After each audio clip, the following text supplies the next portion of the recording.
Hello. David Bradley in the box room.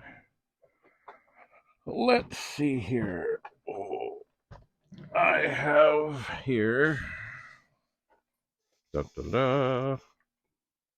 very sacred thing. Yes, under this cover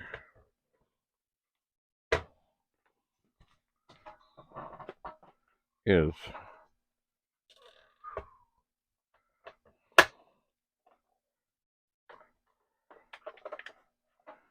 a very lovely Silver Label 64.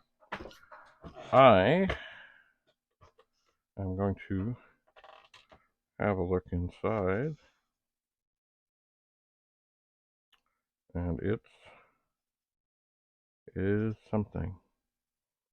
The very, very early machines with the big cover over the thing. Now maybe I'll take the keyboard out. Oh, come on. Don't give me a hard time. Maybe with it being so difficult, maybe it's trying to tell me, don't do this, but I did. Okay. So as you saw, the top, and it is gorgeous. Do I see even a scratch? No, there might have been a little sticker here. Maybe I will go. Maybe I'll do a slight little bit of action with a magic eraser on there. Maybe. Alright. With tremendous care, I will set this down. And then you can see the 64 inside. Now, let me get my glasses a second here. Not a lot of things are not socketed. Anyway, the chips here are from what I can see, if I can read the codes rightly, and I think all from 1982. I'm not going to open up the video thing. The main thing I want to do here is just make sure it's happy, make sure it's good, because yes, it is leaving the nest. So, now, oh, I know what's happening here. Yes, this is the video cable, 5-pin. There, that takes away that noise.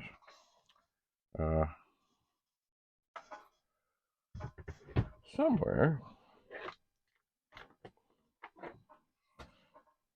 will be the cable from the power supply. And the power supply is not a 64 power supply. Well, it is, but it isn't. It is, power's off. It's the 128 power supply that was made to be used with the 64 if you've got the RAM expander. So I'm going to turn this on. I know you can't see that. It's okay. And it comes up, and it's dandy, and it says the right things. And I'm going to turn it off, and I'm going to put in the diagnostic cartridge from Retro Rewind, and let it run through the paces and make sure it's all good. So I know this is not exciting, but really the screen is ugly on that screen, but on this screen it looks great. I'm going to look for, and I don't think I have one down there, but I think I have a cable I know I have a cable in this basket, which I probably should have set aside so I don't have to dig through to test.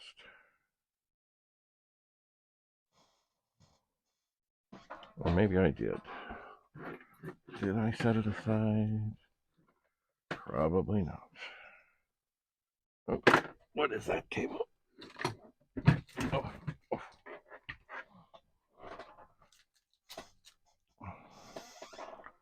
What does this go to? Oh, no. It does not. Well, perhaps as the testing goes on. See, I know this basket I brought up. I have another basket just like it. It came from a thing that used to be around in Ontario called Nob Hill Farms.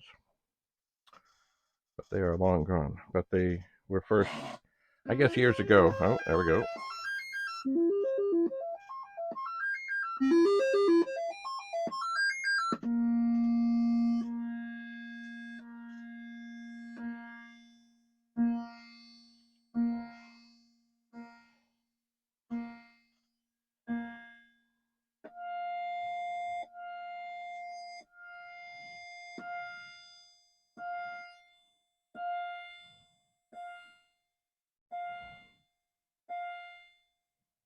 And that is perfect.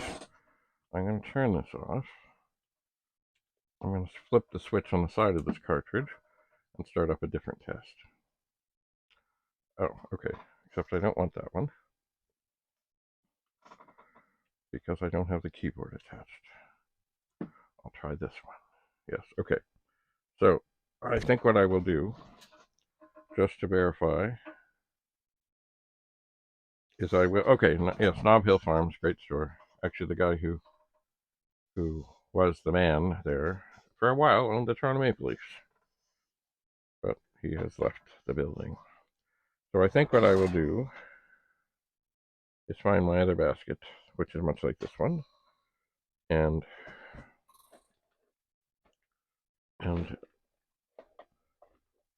take things out of here so I can get the cable. I really would like to hook the 64 up to this monitor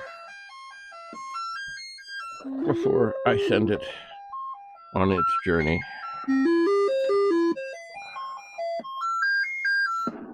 Yeah. But this basket is way too full. All right, well, that went well. So now I'm going to turn it off. I'm going to flip this switch, and it will run through yet another diagnostic test. And it will be fine. It will be fine. It will be fine. What I should have done, thinking back, is big things I should have put in this, or in something, and I should have kept cables separately. Thinking if I did set something, so excuse me, well, I have a door here that has cables draped over it.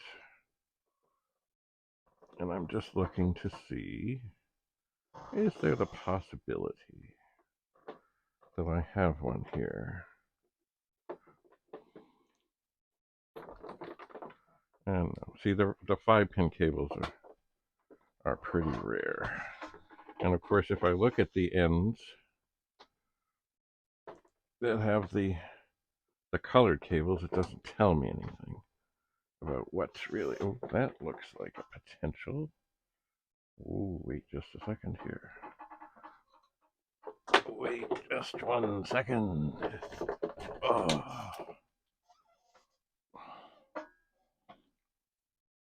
It is indeed a 5-pin video connector within. So, oh, okay, but it is a generic cable. Not specifically for the 64. If it has, good. If it has 4 of these, it is not made by Commodore. It is not, which means, what do the colors mean? Well, that is always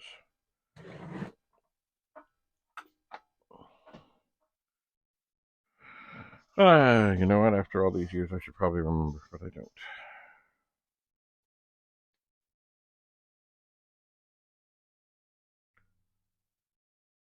So, I have this monitor on. I do. I'm going to turn it the 64 off with great care.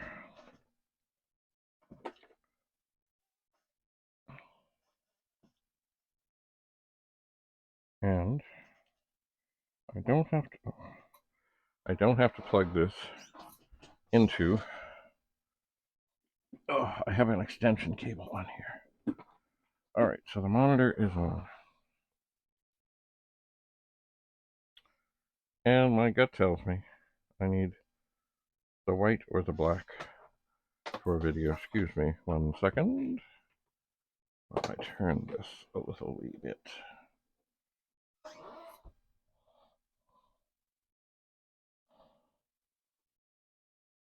I'm going to try the black. All right, I see something happening, but nothing coming up.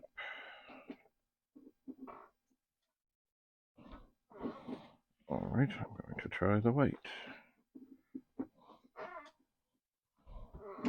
Now the other thing is, what mode was this in? Aha, okay, that's good. The yellow. Aha. Okay, so the white goes in the red. The yellow, the yellow actually goes in the yellow. And something tells me it might be the red in the white. Oh, it is on. We are turned on. And everything is looking good.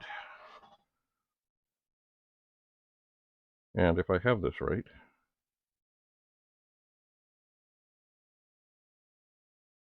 the sound test will start.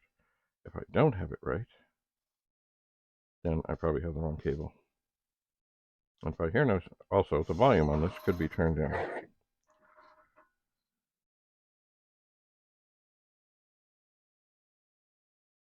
I don't hear anything. Oh, there we go.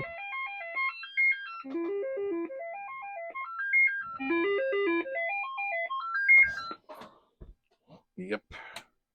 Now, if you're wondering why we didn't hear the voices, all the voices, well, that testing doesn't do it. Oh yeah, this comes up beautiful. I wonder, is there a way? Perhaps not at this juncture. There's not a way to quickly turn this around. Or I could turn the camera on. Now here's another. By the way, here is the 64 Diag from Retro Rewind. Great thing. Here is another tester. And it has 4 modes as well. I'm going to plug it on in. I must say, I do like the cartridge in a cartridge rather than not.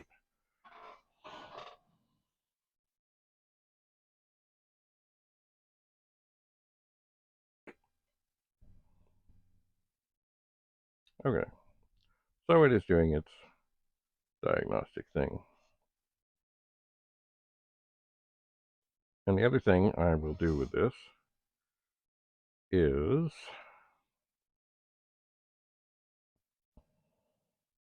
I will do a burn-in test on it, which means I'll leave it on for quite some time. Because I don't want it to go and then find out that there's something wrong or that something I could have done. It is tempting at this moment to open up and look inside the video area. There we go.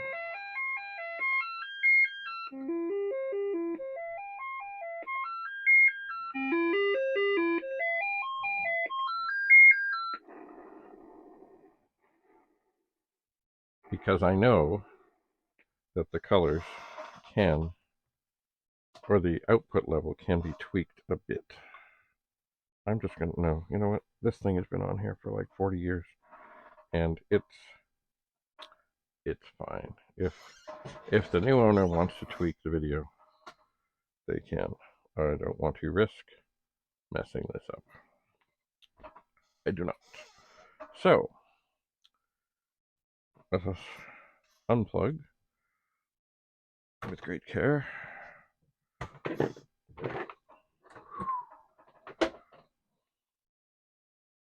there's the diagnostics out. So here we have it, an original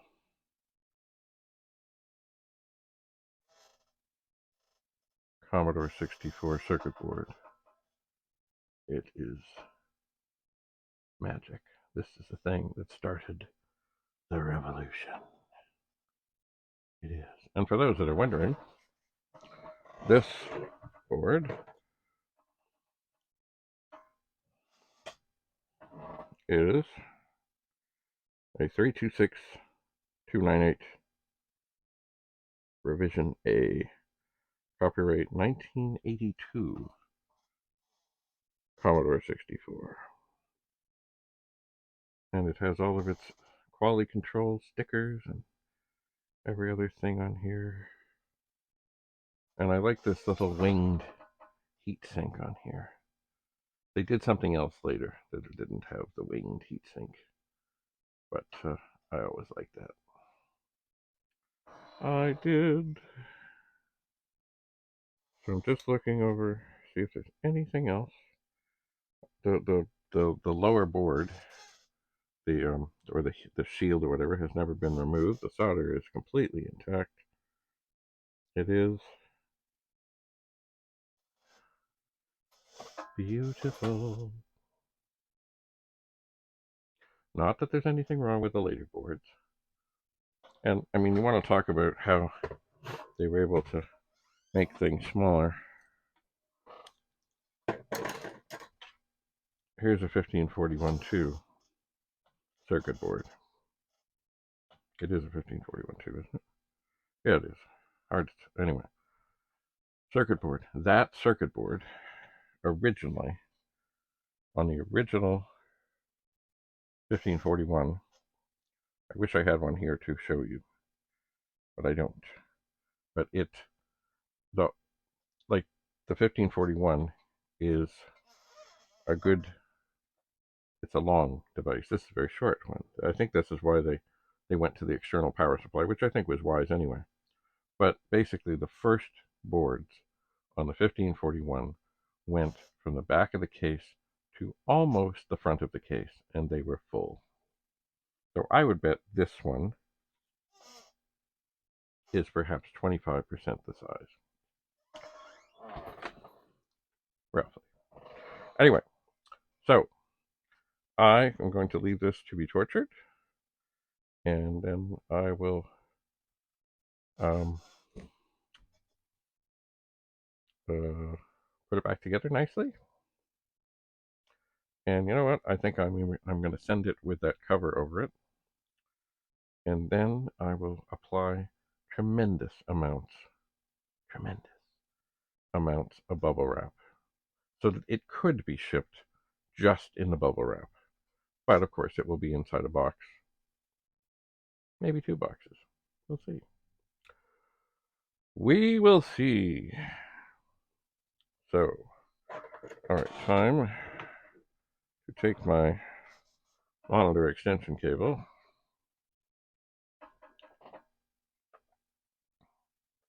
plug it very carefully back into the video port.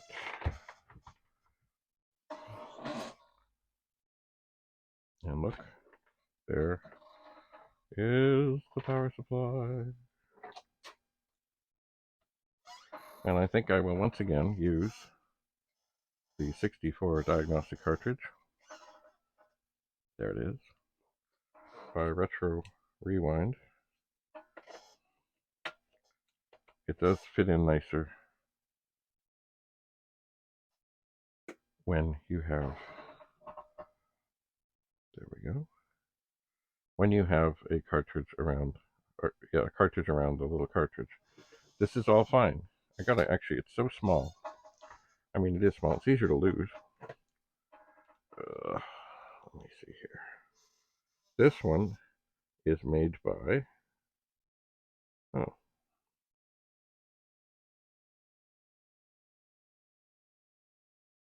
It doesn't say. But it has dead test, diagnostic 586220, 64 doctor, diagnostic. There we go.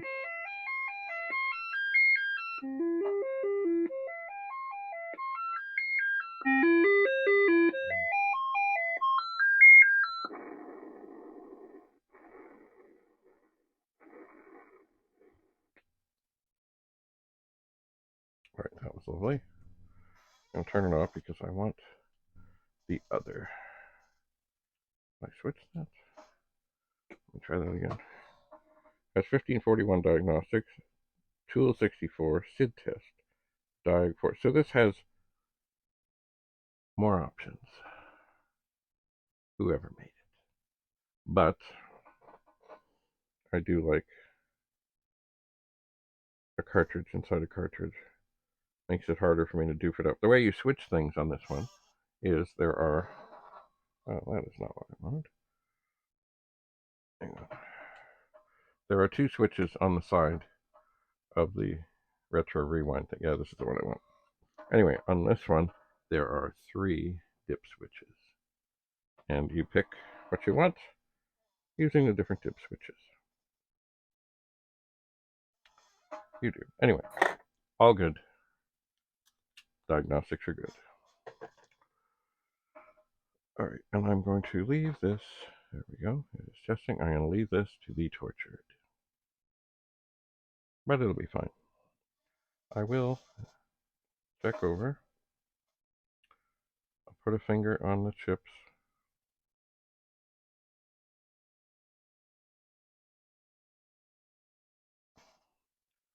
Just to see if anything is scorching, which is an indication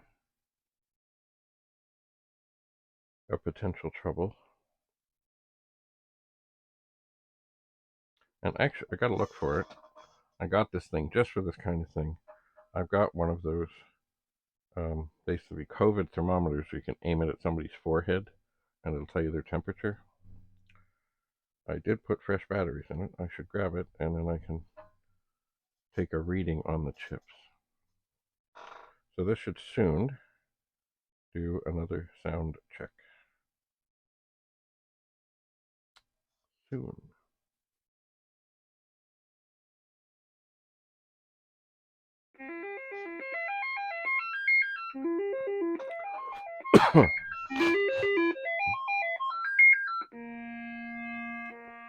This is the test that I have not heard on any other diagnostic.